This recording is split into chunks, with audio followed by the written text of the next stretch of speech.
जीवन में ज्यादा रिश्ते होना जरूरी नहीं, पर जो रिश्ते हैं उसमें जीवन होना जरूरी है।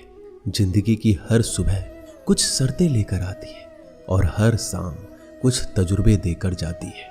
तूफान भी आना जरूरी है जिंदगी में, तब जाकर पता चलता है कौन हाथ छुड़ाकर भागता है और कौन हाथ पकड़कर।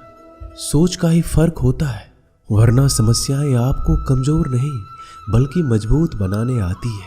अकेले हो तो विचारों पर काबू रखो और सबके साथ हो तो जुबान पर काबू रखो। कोई भी रिश्ता अपनी मर्जी से नहीं जुड़ता, क्योंकि आपको कब कहां किससे मिलना है यह ऊपर वाला तय करता है।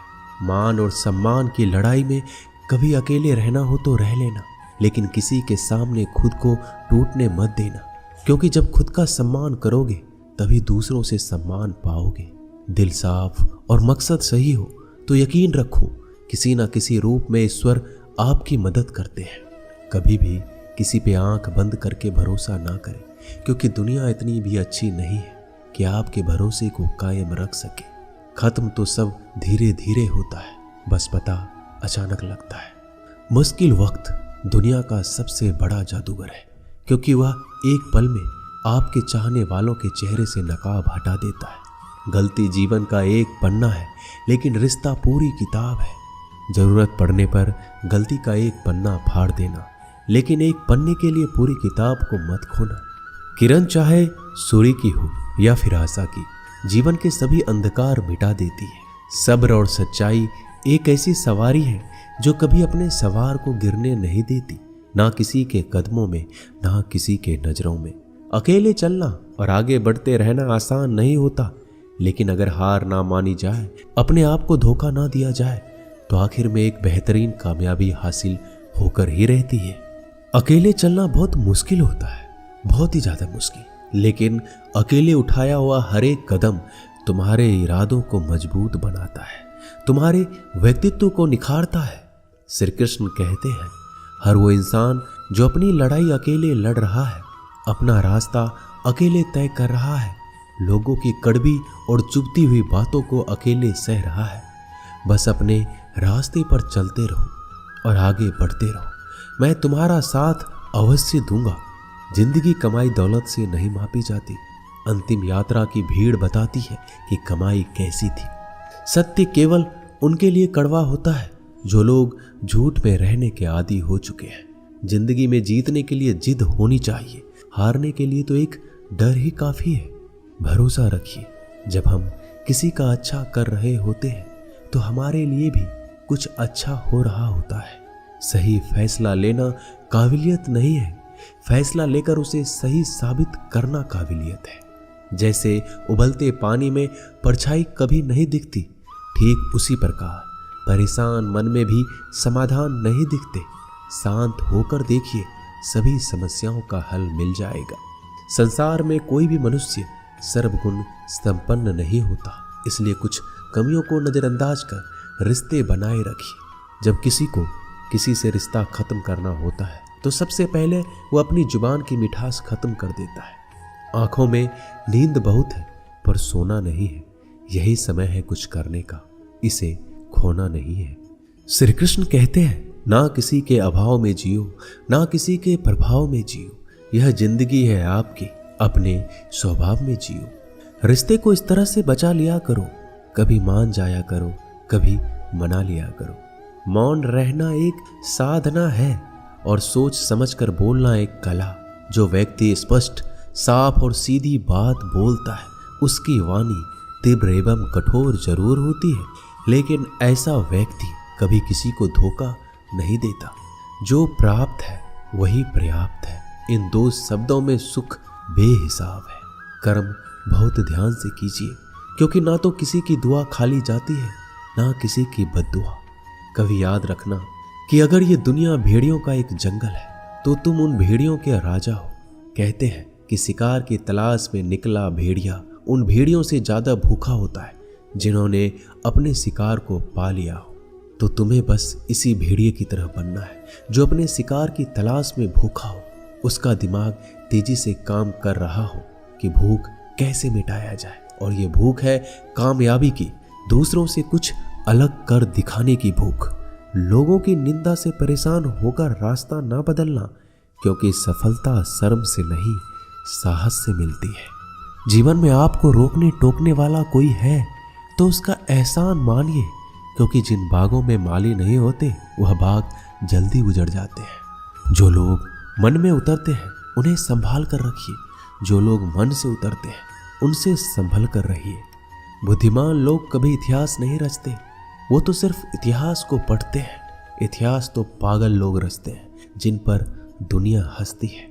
जिंदगी में इन दो लोगों से हमेशा दूर रहना, एक जो व्यस्त रहने का दिखावा करता है और दूसरा घमंडी, क्योंकि खुद को व्यस्त दिखाने वाला व्यक्ति अपनी मर्जी से बात करेगा और घमंड वाला व्यक्ति अपने मतलब से याद करेगा। किसी को धोखा देकर ये मत समझो कि आप चालाक हो, ये सोचो कि उस इंसान को आप पर विश्वास कितना है। ये इंसान की फितरत है, यदि आप उसका एक बार सहायता ना करो तो वो आपके द्वारा पहले की गई सारी सहायताओं को भूल जाता है। घमंड के अंदर सबसे बुरी बात यह होती है कि वह सामने वाले को कभी महसूस नहीं होने देता कि वह खुद ही गलत है। हमेशा याद रखना कि समस्याओं का कोई आकार नहीं होता, वो तो आपके हल करने की क्षमता के अनुसार बड़ी या छोटी हो जाती है। इंसान को इंसान धोखा नहीं देता, बल्कि वो उम्मीदें देती है जो वो दूसरों से रखता है। जिंदगी में किसी को उतना ही तकलीफ देना जितना कि तुम खुद बर्दाश्त कर सको, क्योंकि तकलीफ देने में बहुत मजा आता है, लेकिन जब खुद के ऊपर आती है तो बहुत रोना आता है। जिंदगी में कोई भी इंसान अपने आप को ऐसे नहीं बदलता।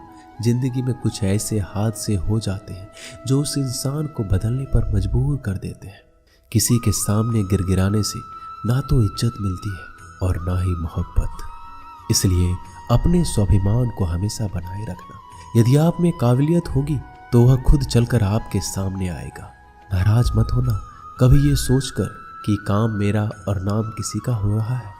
यहाँ सदियों से रुई और तेल जलते हैं, लेकिन लोग कहते हैं कि दीपक जल रहा है। यदि आपके सपने बड़े हैं तो फिर आपके संघर्ष कैसे छोटे हो सकते हैं। यदि कोई आपका विश्वास तोड़ता है तो आप उसका धन्यवाद करना, क्योंकि वही आपको सिखाता है कि विश्वास किसी पर बहुत ही सोच समझ कर करना चाहिए। यह इंसान बहुत ही खुदगर्ज है। जब किसी को पसंद करता है तो उसकी बुराई नहीं देखता, और जब किसी को नापसंद करता है तो उसकी अच्छाई नहीं देखता। जो दोगे वही लौट कर आएगा, फिर चाहे वह इज्जत हो या धोखा। दुआ कभी साथ नहीं छोड़ती और बद्दुआ कभी पीछा नहीं छोड़ती। डरिए मत कि हम गलती कर बैठे तो क्या होगा, क्योंकि गलतियों से ही तो सीखोगे। गलतियों से तो खुद का तजुर्बा आएगा। हारेंगे तो सीखेंगे और जीतेंगे तो सिखाएंगे। कई बार लोग कहते हैं कि मेरा तो समय ही खराब चल रहा है, मुझे समझ नहीं आता मैं क्या करूं, कैसे अपने बुरे समय को अच्छे समय में बदलूं। सच तो ये है, आपको एक चीज जो बुरे समय में जरूर करनी चाहिए और बहुत से लोग ये चीज करना छोड़ देते हैं। चलिए इसे समझते हैं इस कहानी के माध्यम से। एक बार एक बहुत ही गरीब किसान था। वह गरीब था, मेहनती था, खुश था।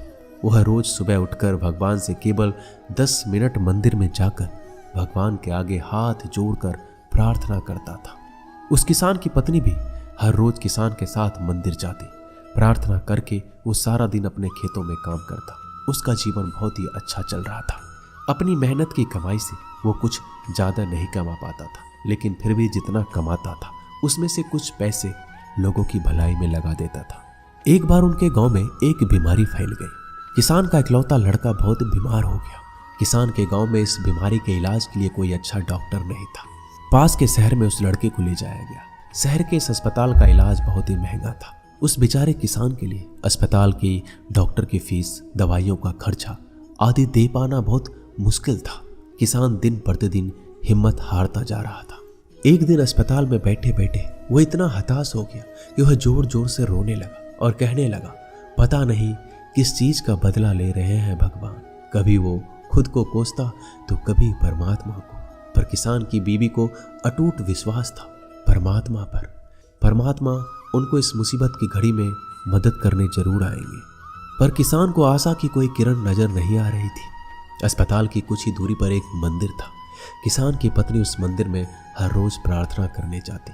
पर किसान का दिल नहीं करता प्रार्थना करने को। डॉक्टर ने किसान से कहा उसके बच्चे के इलाज के लिए 10,000 की आवश्यकता है, पर किसान के लिए इतनी बड़ी रकम इकट्ठा कर पाना असंभव था। किसान की पत्नी अब भी मंदिर जाती थी। वो भगवान के आगे हाथ जोड़कर प्रार्थना करती कि उसका पुत्र ठीक हो जाए। एक दिन मंदिर में एक सेठ आया। उसने किसान की पत्नी को कहा कि उसने किसान की बात उस दिन अस्पताल में सुनी जिस दिन किसान रो रहा था। सेठ ने बताया उस दिन सेठ की पत्नी भी अस्पताल में थी। अब वो पूरी तरह से ठीक हो गई है और घर चली गई है। सेठ को बातों ही बातों में पता चल गया कि किसान को 10,000 की आवश्यकता है। तो सेठ ने तुरंत अपने जेब से पैसे निकाल कर देते हुए कहा कि उसके पास इस समय 10,000 ही है और वो रख ले। साथ में सेठ जी ने कागज पर अपना पता लिखते हुए कहा अगर आपको और पैसों की आवश्यकता हो तो बेहिचक मांग लेना। महिला ने उत्तर दिया इस कागज की कोई आवश्यकता नहीं है। वह जानती है कि ये पैसे किसने भिजवाए हैं और जिसने उसे ये पैसे दिए हैं वो परमात्मा उसका हमेशा ख्याल रखेंगे। दोस्तों कहते हैं अटूट विश्वास ये सबसे जरूरी चीज है जो हम लोग अक्सर खो देते हैं अपने बुरे वक्त में। जो उस औरत ने नहीं खोया, उसने तो सेठ का पता लिखा हुआ कागज भी नहीं पकड़ा। वह जानती है कि परमात्मा उनके साथ है। श्री कृष्ण सदैव उनके साथ है। श्री कृष्ण कहते हैं जो मेरा ध्यान करते हैं मैं उनको वो प्रदान करता हूँ जो उनके पास नहीं है, और जो उनके पास है मैं उसकी रक्षा करता हूँ। इसलिए बहुत जरूरी है कि हम बुरे वक्त में परमात्मा का साथ ना छोड़ें। दोस्तों ये वीडियो यहीं समाप्त होती है। मैं आशा करता हूँ कि इस वीडियो से आपने बहुत कुछ सीखा होगा। मिलते हैं अगली वीडियो में, तब तक के लिए अपना ख्याल रखिएगा। धन्यवाद। जय श्री कृष्ण।